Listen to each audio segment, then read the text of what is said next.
Ayan na siya. At next na ang ating napaka-loyal at napaka-bait na client na si Paring Kim. Hi sa camera! Tingnan nyo ang kanyang gupit. Talagang yan.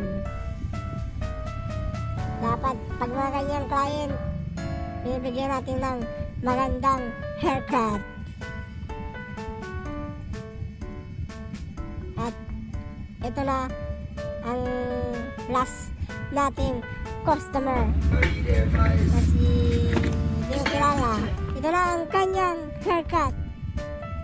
Montage! Lamin sampang, lamin samping tayo, may camera